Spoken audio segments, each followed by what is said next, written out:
Welcome to today's discussion. I'm Claire. And I'm Alan. We'll be covering several key stories, starting with a significant legal development in India. The Bombay High Court has convicted former Tehelka editor Tarun Tejpal of raping a colleague in 2013, overturning his earlier acquittal.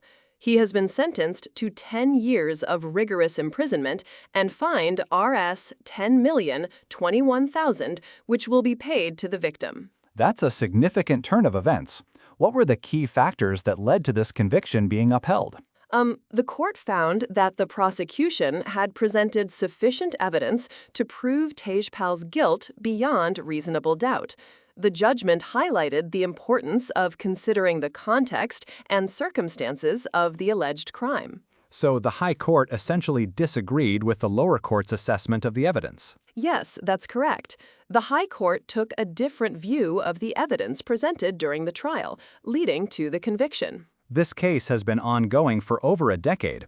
What are the implications of such a delayed judgment? The delay has been significant, and it raises questions about the efficiency and timeliness of the judicial process, especially in sensitive cases like this. The victim must have faced a long and arduous process.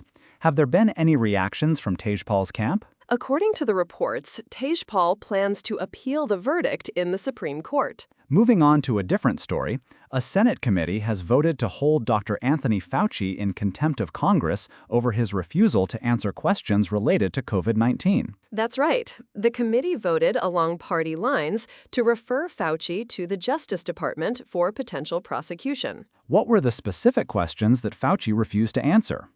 The reporting indicates that Fauci was unwilling to provide detailed information about his handling of the COVID-19 pandemic during a hearing. This move by the Senate committee seems more like a political gesture than a substantive action.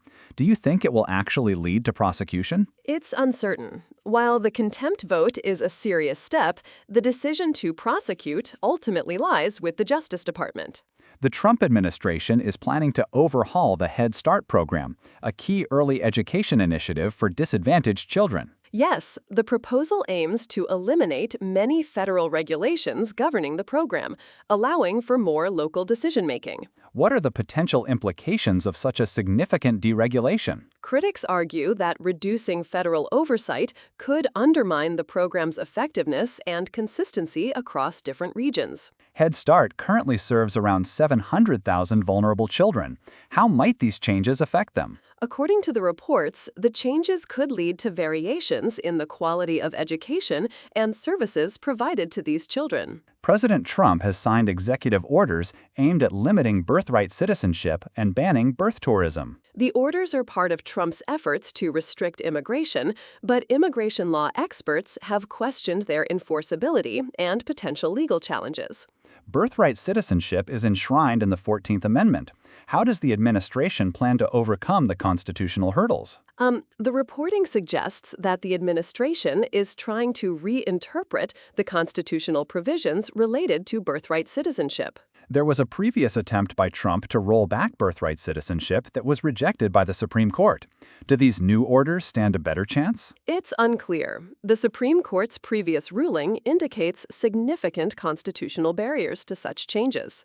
In a different story, 3 people have been charged with threatening a judge, a witness, and local officials connected to the investigation into the death of Nolan Xavier Wells. Yes, the case involves an 18-year-old who was found dead after a boat trip.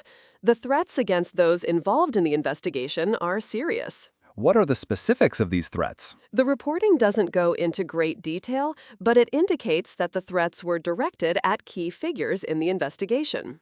How might these threats impact the ongoing investigation?